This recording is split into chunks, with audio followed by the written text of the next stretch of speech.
come to realize over the years that I'm not built for this world. I'm really not. What does that mean? Well, that means I'm trapped. I'm trapped in the cage. But isn't it hilarious that, things can always be worse, right? It can always be worse. It can always get worse. Somehow that gets me through the day, knowing, well, at least I'm still alive. At least I'm still moderately comfortable, not completely in shambles,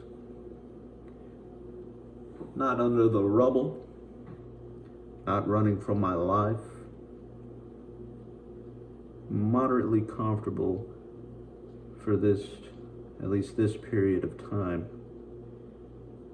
Still physically able, still able to meet my obligations at the end of the month when it comes to the rent and other bills, at least for now.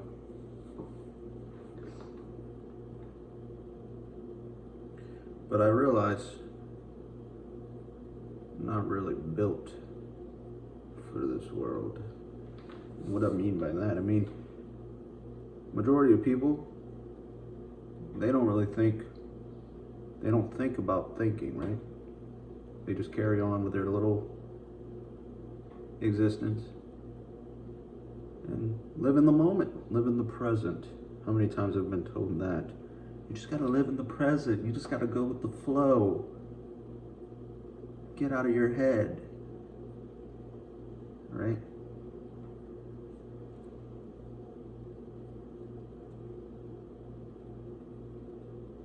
I work for a living. I make money. I make sure I have money to pay the bills. That's my existence, right? What I'm lacking is simplicity. What I'm lacking is the ability to not,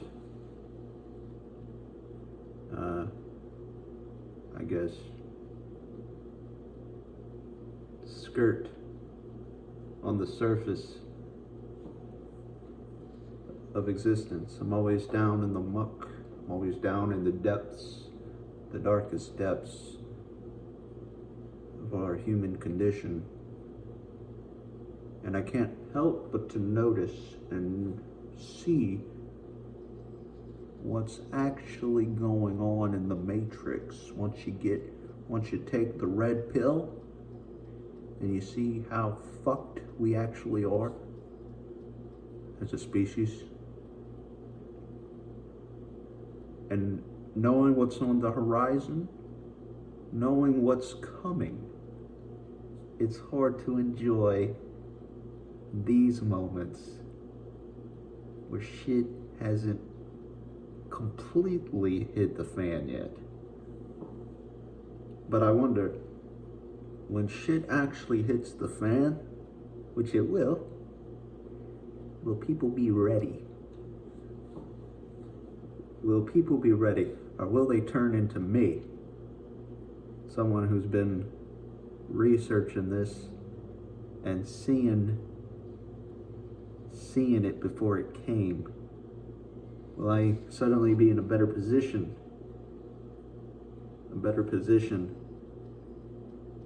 to handle it because I seen it coming? Or will those dumbstruck motherfuckers be in a better position because even though they didn't see it coming and they're kind of shocked by it,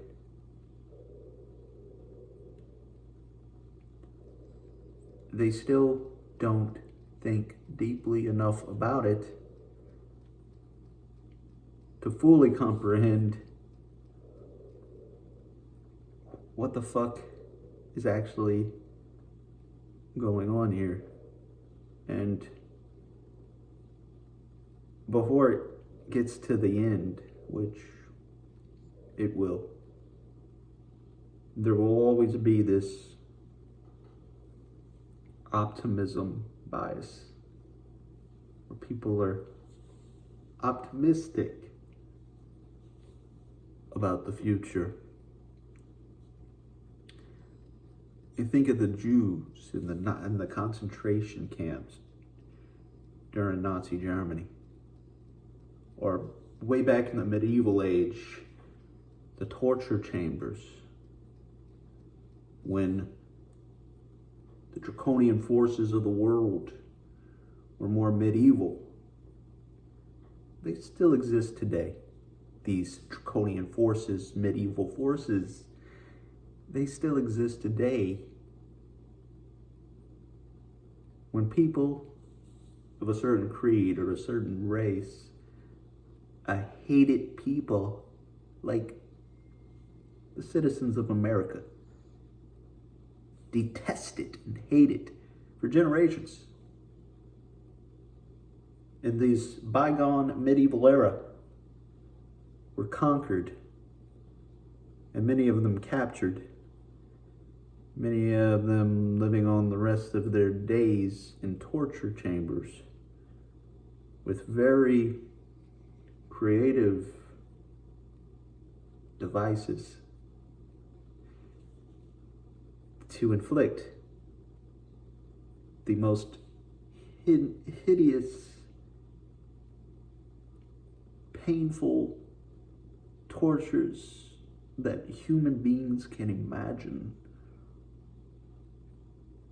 out of sheer hatred for people of a particular creed, race, or religion,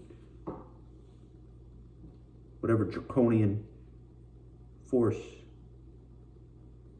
is dictating at the time. Someone who's seen that coming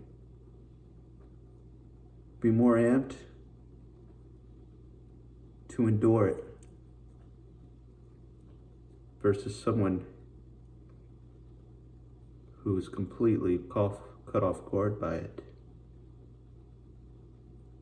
How can a thriving democracy that once flourished and once enjoyed luxury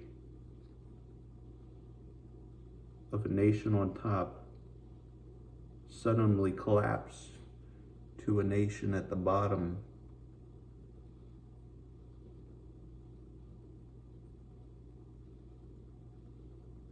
Deal with that existential state of being.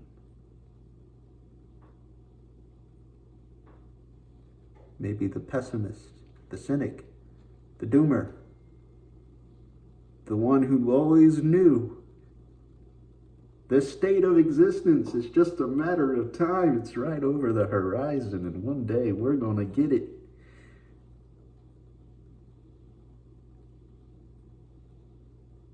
Maybe that person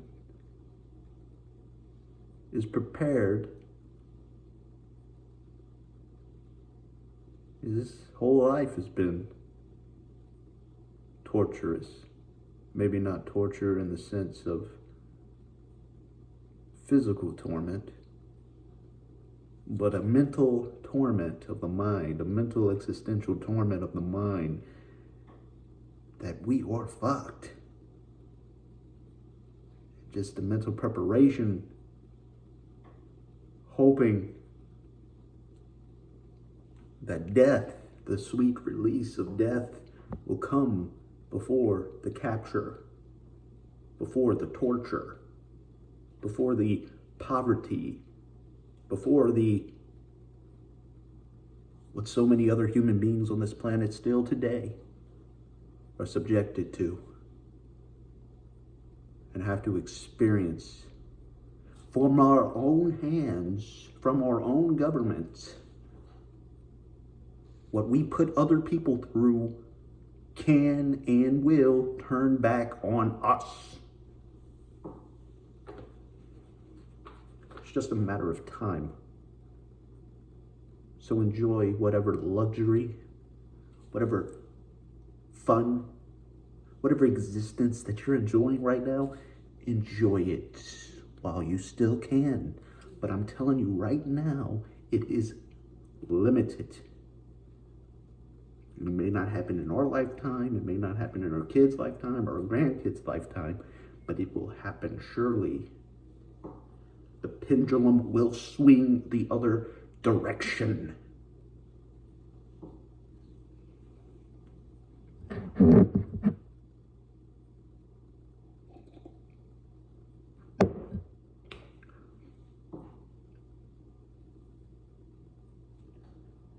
I need to go out and earn a living now.